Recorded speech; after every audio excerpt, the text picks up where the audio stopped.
Welcome back inside the Now Morning Show. It is Thursday, the 17th day of July 2025. Of course, it's Tobago Thursdays, and we get ready to head across to Tobago because, of course, we're getting ready for all kind of things happening in Tobago. We have the Heritage Festival about to happen, and I know everybody's really, really excited about it. The Food Festival as well. Yeah, there we go. Food festival. I mean, it's very excited. You know, something I also saw, which was super exciting, the fact that they now have the huts on the entrance to Pigeon Point, similar to what we would have had, as Inka mentioned, at Carnival. They're now there for the vendors as well. And they're beautiful. So, but whether or not they're permanent is something that we don't know.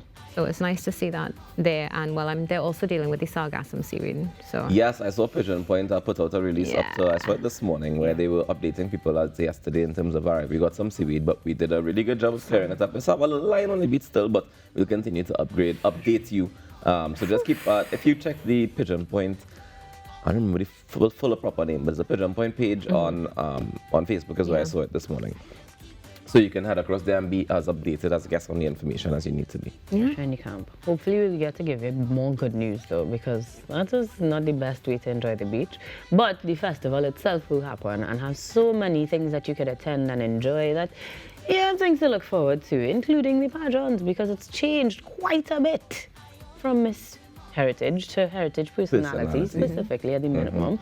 And then the excitement of the shoots and getting to know the candidates and all of that is happening already. So hopefully we'll chat and know them this morning to find out more. Yeah, hopefully we're going to be speaking to the reigning Miss Tobago Heritage Personality 2024, along with the marketing communications representative, who will be sharing with us that evolution that you would have mentioned. And hopefully we'll get a bit of excitement as well, and we can get some behind the scenes with Miss Tobago Heritage Personality 2024, talking about actually what her duties are throughout the year. It's not just, you know, well, you win this wonderful pageant and you're beautiful. I mean, you're there for more than your looks. Yeah. So it'll be nice to see. Well, it's interesting because they also, but she's representing the reigning champion is representing Lekoto, and she actually would have won also the People's Choice and the Best Gown Portrayal, which apparently is different from the Best Gown competition. So what we're going to do this morning is we're going to get into some conversation about the Tobago Heritage Personality Competition 2025, give you all the information you need inside your spotlight on now.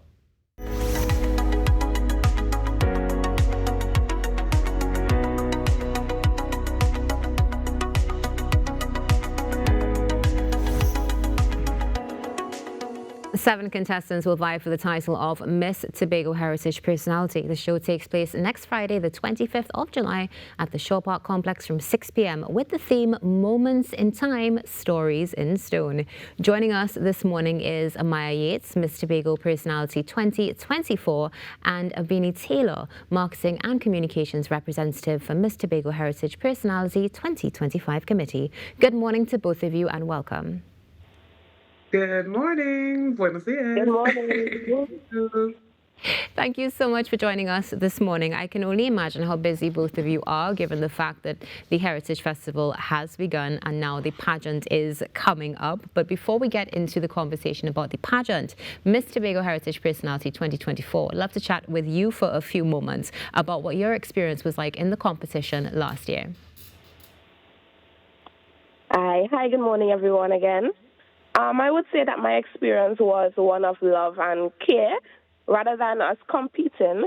The queens and I, we had a really great bond. We were like sisters more rather than competitors. And I think that's something that is overlooked. When you go into the competition, you have to bond with each other and you have to go to training and all these different things, causing us to grow a bond before the competition night. And on the night of the show, though we were competing, we were still checking in on each other and all these different things. And the anxiety rate was really high behind stage. Before you go on stage, you're wondering, oh my gosh, I'm going on stage. Do I remember my talent? Yes, I remember my talent. So yes, I would say that, what did you say? Sorry? No, you continue. Okay, sorry.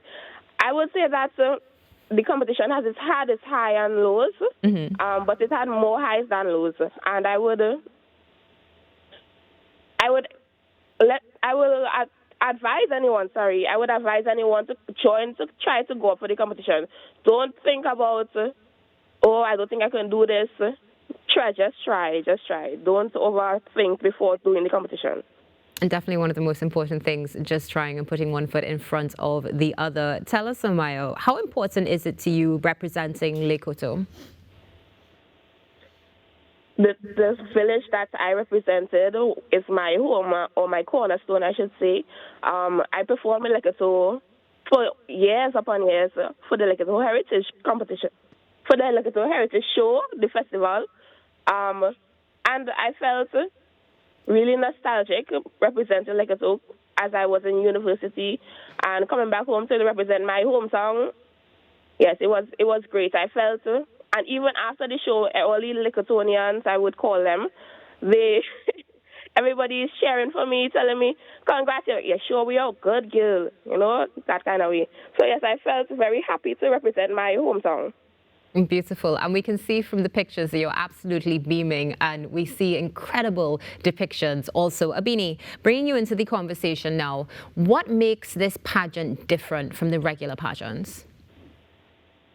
This is actually my first time being behind the scenes with the Miss Heritage Personality, and what we would have done different as a committee is we created a sisterhood where past queens, they are paired up with the current queens as a mentor-mentee sort of thing, and we see how that would have helped the queens feel a bit more confident, a bit more relaxed in comparison when Amaiya was just talking about the anxiety. Sometimes we can't really avoid that, but we see how past queens, reigning queens, paired up with their mentees, and they are guiding them, giving them conversation, giving them motivation to how to go through this process of being a personality for the heritage. So I would say that is one thing that we would have done differently.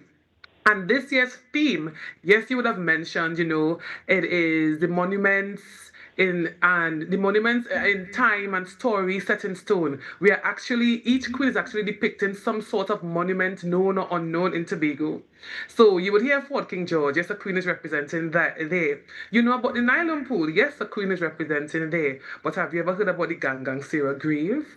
Have you ever heard about the Corland Monument? We actually have queens representing those stone areas and even the Speyside waterwheel and ruins. So this show, although there are just 7 delegates, it should be one that is very educational, mind-blowing, and different, because I don't think all my years, even attending the Heritage Personality show, I have never seen it been done like this in terms of what each queen will be representing. Abeni, what do you think inspired this shift, particularly when it comes to even more representation of Tobago? I believe that this really came from because most of these places are not really, I want to say in other words, it's not really expressed or it's advertised daily, and it's more to let persons know the origins of these different monuments and where they came from, what they represent. So it's more like we are highlighting some part of our heritage that may obviously be unknown like that. So I think that is where it came from, to show it up. Yeah, show them up, sorry. All right, let's bring you back into the conversation, Amaiya. How has your life changed since winning the title? Hello, Amaiya? you hear me? Yes, we can hear you. Right. So since being Miss Tobago Heritage Personality, it has truly been a life-changing experience, I should say. In terms of networking, it opened doors I never imagined. And I was able to connect with cultural leaders, event organizers, and even the government officials. So meeting with the chief secretary and all these different government officials was really nice. And also fellow creatives who all shared a passion for preserving Tobago's heritage. These connections helped me to grow my network and find mentorship, I should say. It also gave me a platform to express my voice and my vision. Not saying that I was able to go out into the public, but having a crown on my head, I feel like it gave me a platform for persons to listen to me more. Not as a performer or student, but as a young woman, passionate about leadership and culture. I had the chance to direct a play in school and facilitate workshops, as well as someone called me to judge for a competition and all, and I was like, ooh, I've never done this before, but thank you for the opportunity. And most of all, the experiences like the festivals, the community events, the chance to represent my village or my island, I should say, with pride, because I even went to shows or openings of businesses that represented Tobago in Trinidad. So yeah. It's a very enriching experience, to say the least, from what you shared. Out of all of these things that you shared with us just now, was there anything that particularly surprised you about the competition or the journey itself that will sit with you for the rest of your life? Anything that surprised me about the journey? Yes. I would say that I thought that I would have more things to do to represent as Miss Heritage Personality, as the Queen. But what I would say is that you have to create your own things. So going into the competition, I thought to myself that I have to leave a legacy of intention and impact, and I wanted to be remembered as a queen who not only wear a crown, but use it as a stepping stone, to build something. So I would say even though that I was crowned the reigning queen, I used it to also build something. So whether through theater education, I wanted to create something, opportunity. So I did a workshop where I taught upcoming theater practitioners, I taught them how they can. I think we may have lost Amaiya there, but Abeni, I believe you're still with us. So let's just speak about, of course, the event that's going to be coming up on the 25th of July. All the details, please share them with us. Okay, so this is one of the most anticipated shows of the festival, because the festival runs between a certain time period until August the 1st, with Emancipation Day closing. And this personality competition is on the 25th of July, Friday at 8 p.m. at the Shore Park Complex. The fee is very small to come in, like $100 for adults.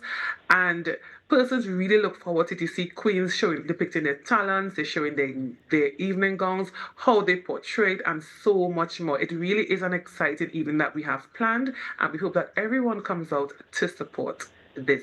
And even those Trinis who are on the island, come over. And of course. Definitely.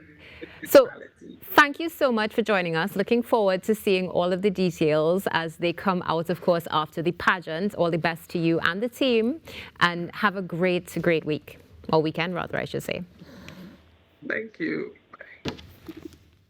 Miss Tobago Heritage Personality 2025 is taking place on the 25th of July. A pageant with a twist, to say the least. So make sure, if you are in Tobago, that you do check it out. I mean, why not? A nominal fee, $100, is an excellent cost to go to a pageant.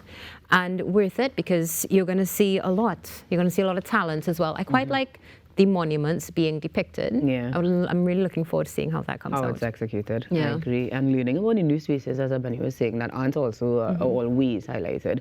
Because Tobago is a gem itself. So there are plenty things that we take for granted, especially living in Trinidad and Tobago. We don't realize how much things are like so cool about the place that we live in, that we can get to know our country a little bit better. Because sometimes when tourists come down and they know more about things than we do, we kind of want to feel shame. But don't feel shame, just go and learn. You have opportunity to do so, and this competition is definitely one of those ways that you can do so. It's happening next week Friday, as you mentioned. Yeah. Plus the gowns. Yeah, I'm looking forward to the gowns. Let's not pretend. Like they're going to have some exceptional visuals altogether. Point blank, period. Fun fact, Miss Universe is actually happening here. The selection of our Miss Universe delegates on the 20th here as well. So it's real things, real pageantry, real pretty girls, real fantastic women, actually. Let's not pretend that that is part of it. Yeah, definitely 100% part of it. I just can't say it, but yeah. Oh. Different impact. Well, we can say it. Different impact. It's fine. Different impact. Different impact. But no, you're right about that, especially like some of the visuals we had on our screen when you were looking at some of those gowns, and the headpieces are absolutely beautiful. Makes you wish you could wear those things every single day. Why can't you? No. Who's stopping you? No. Maybe getting into a car. Yeah, one of them was kind of with the big headpiece. Can you imagine trying to get into your car and just, no. But I think, what do we have is the evolution of pageantry from just the gowns and the swimsuits to heritage, history, culture, to representation on a different level. So good things. But that's kind of what we do here, right? Like we do it normally through carnival and through mass, where we have that sort of representation. We pick a theme, we pick a topic, we pick a whatever, and this is just another evolution of it, if you ask me. Because even these gowns, they're costumes, ideally, right? So it's like somebody creating this big, beautiful costume that you get the chance to don, to represent, and to play a mass with on the stage in this competition. Yeah, definitely. I never thought about it like that. You're so smart. I try. One of the things I also like about it too is the fact that it also pushes the contestants to learn a little bit more about their country. So as you said, there are people who will come, they'll know more than we do, but you know what? They won't know more than any contestant for our pageants in Trinidad and Tobago. Stay tuned. We'll be back after this break.